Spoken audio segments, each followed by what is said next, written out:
Hujan turun tanpa henti selama 3 malam berturut-turut, membasuh Jakarta dengan hawa dingin yang pekat. Arya Pratama, seorang jurnalis investigasi berusia 28 tahun, menatap nanar selembar kertas kekuningan yang baru saja ia keluarkan dari amplop lusuh tanpa nama.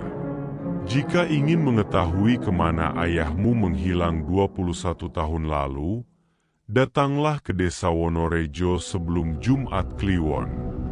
Jangan pernah melihat ke dalam sumur setelah tengah malam.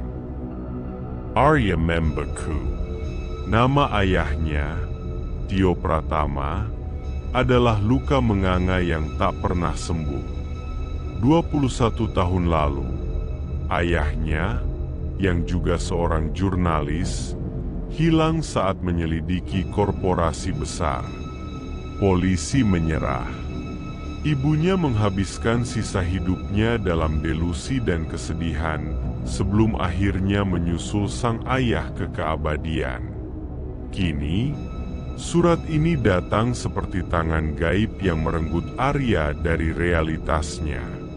Berbekal sebuah kamera tua, perekam suara, dan keputusasaan, Raka berkendara menembus hutan lebat dan perbukitan berkabut menuju Desa Wonorejo. Begitu melewati gapura beton yang retak, atmosfer mendadak berubah. Udara terasa berat, membawa aroma tanah basah dan sesuatu yang samar-samar mirip besi berkarat. Penduduk desa menyambutnya dengan senyum. Namun, ada yang salah dengan senyum itu. Senyum mereka terlalu lebar, tetapi mata mereka mati. Tatapan mereka kosong, seolah-olah Arya bukan manusia, melainkan seekor hewan ternak yang baru masuk ke dalam kandang. Di tengah desa, berdiri megah sebuah rumah kolonial raksasa milik keluarga Hartono. Keluarga ini menguasai segalanya, kebun teh, pabrik penggilingan, hingga urat nadi ekonomi warga. Anehnya, tak satu pun warga yang kelaparan.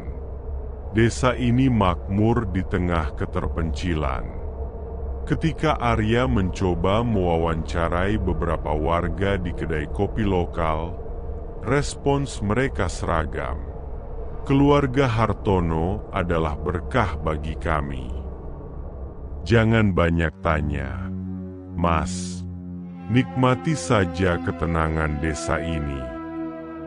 Orang hilang, di mana-mana juga ada orang hilang. Yang penting perut kami kenyang. Arya merinding. Ini bukan sekadar ketakutan. Ini adalah kompromi massal. Warga desa tahu ada harga mahal yang dibayar untuk kemakmuran mereka, dan mereka memilih menutup mata. Bisikan dari masa lalu. Hanya Mbah Kunto, seorang lelaki tua dengan kaki diamputasi yang tinggal di ujung desa, yang berani berbicara setelah malam merayap. Di bawah pendar lilin yang bergoyang, suaranya bergetar hebat. Bukan desa ini yang memilih tumbal, Arya, tapi sumur itu yang memilih. Setiap 7 tahun, keluarga Hartono harus memberi makan pada sumur ke-7. Jika tidak, seluruh kekayaan mereka akan runtuh, dan desa ini akan mati kelaparan dalam semalam. Ayahmu, dia terlalu dekat dengan kebenaran. Jadi mereka membunuhnya, tanya Arya, mengepalkan tinju. Mbah Kunto menatap Arya dengan tatapan kasihan yang mendalam. Mati adalah sebuah kemewahan di desa ini, Le. Sumur itu tidak menginginkan mayat. Ia menginginkan jiwa yang terjaga. Malam berikutnya, didorong oleh amarah dan ego jurnalisnya, Arya menyusup ke halaman belakang kediaman Hartono yang gelap gulita.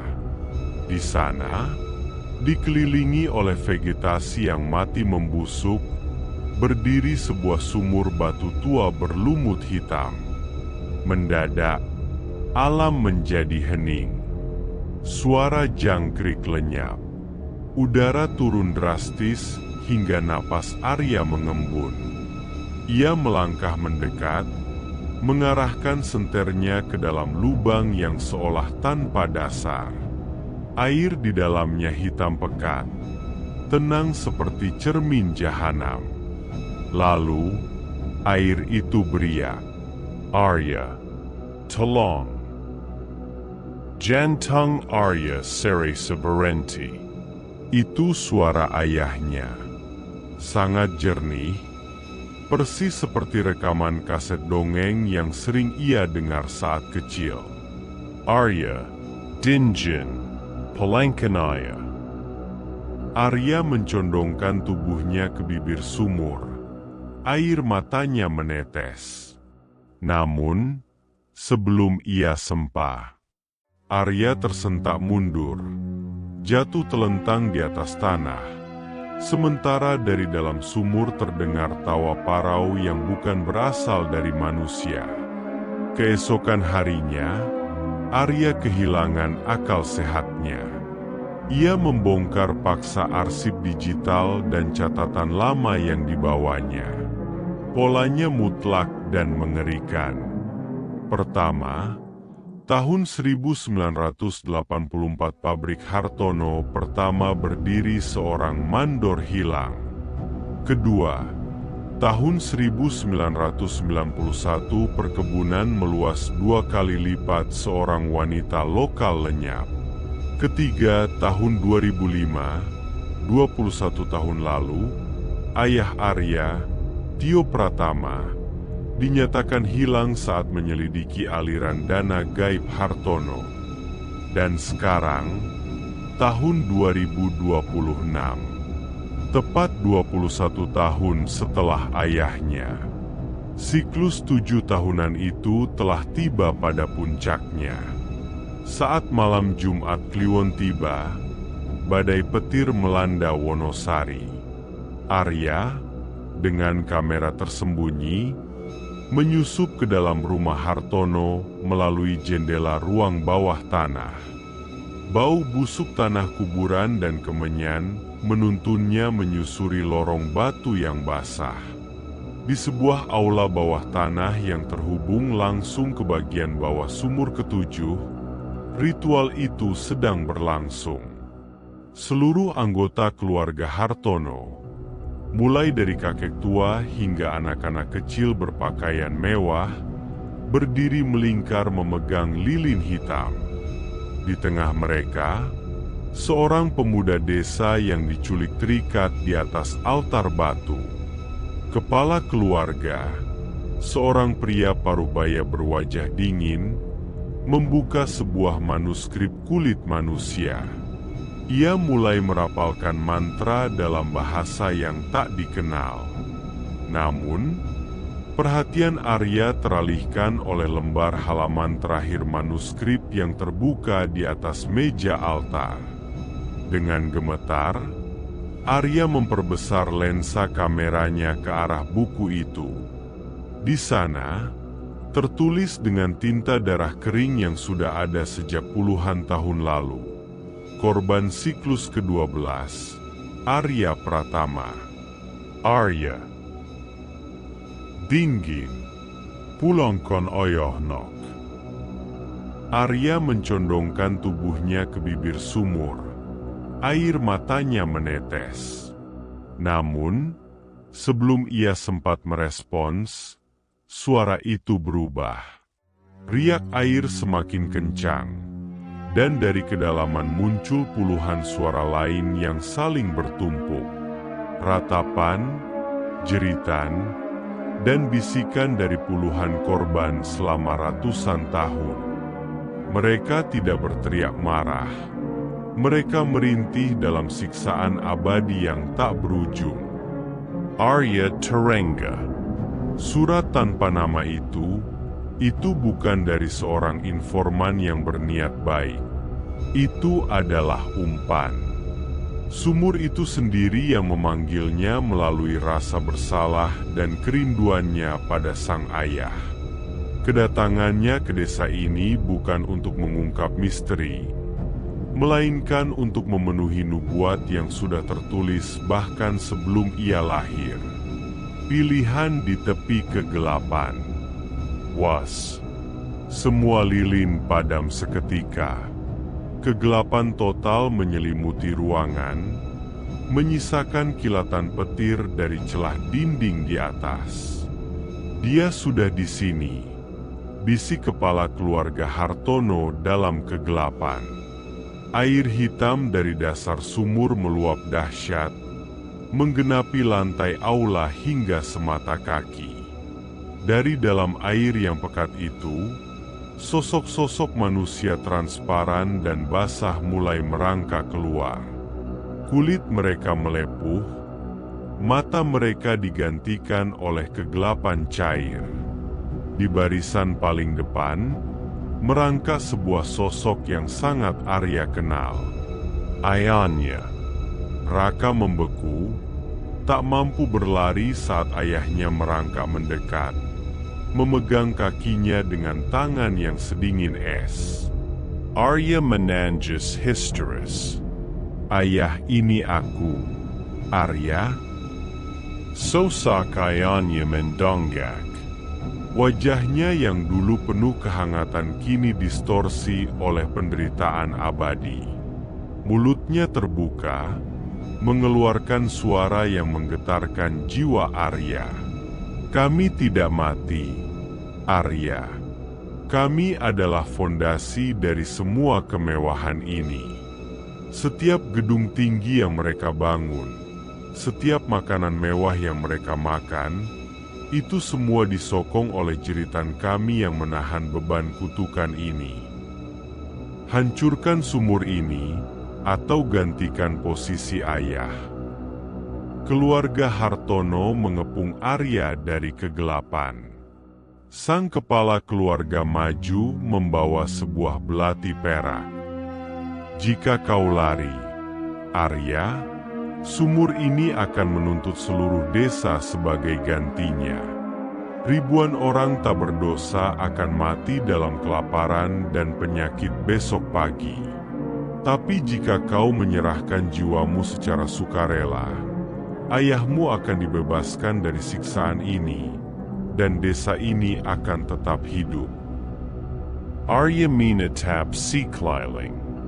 Di atas altar, pemuda desa yang terikat menangis memohon ampun.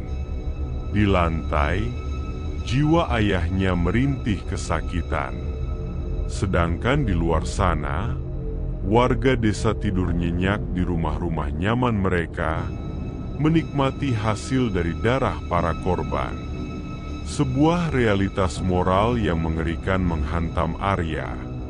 Kemakmuran mereka dibangun di atas fondasi penderitaan yang disembunyikan. Senter di tangan Arya bergoyang, menyoroti belati di tangan Hartono, lalu beralih ke dinamit tua yang tergeletak di pojok ruangan, sisa dari pembangunan terowongan bawah tanah. Hanya ada dua pilihan yang tersisa di bawah langit Jumat Kliwon. Melarikan diri, menyelamatkan nyawanya sendiri, namun membiarkan siklus ketamakan ini terus memakan korban baru setiap 7 tahun, membiarkan ayahnya tersiksa selamanya, dan membiarkan dunia luar tetap buta. Mengorbankan diri, bukan untuk menyerah pada ritual, melainkan menggunakan tubuhnya sebagai umpan terakhir, meraih dinamit itu, dan meledakkan dirinya bersama sumur ketujuh, menghancurkan kutukan, membebaskan jiwa-jiwa yang terperangkap, meskipun itu berarti kemakmuran palsu desa Wonorejo akan runtuh menjadi puing kemiskinan seketika. Arya menatap mata ayahnya untuk terakhir kali. Di dalam mata yang gelap itu, ia tidak lagi melihat monster. melainkan sebuah refleksi dari apa yang harus ia lakukan sebagai seorang jurnalis dan sebagai seorang anak. Ia tersenyum tipis, menjatuhkan kameranya, dan melangkah maju ke arah kegelapan yang menjemputnya.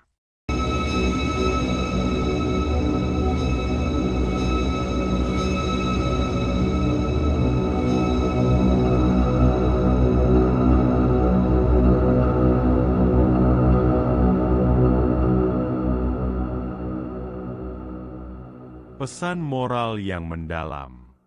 Cerita ini merefleksikan sebuah kritik sosial yang tajam. Kesejahteraan yang instan seringkali menuntut tumbal berupa kemanusiaan dan keadilan. Keluarga Hartono adalah simbol dari kapitalisme eksploitatif, sedangkan warga desa adalah representasi dari masyarakat yang apatis. Mereka tahu ada kejahatan yang terjadi, namun memilih diam selama mereka mendapat keuntungan materi. Pada akhirnya, memutus lingkaran setan ketamakan sistemik membutuhkan pengorbanan yang luar biasa, karena kebenaran seringkali menuntut harga yang sangat mahal.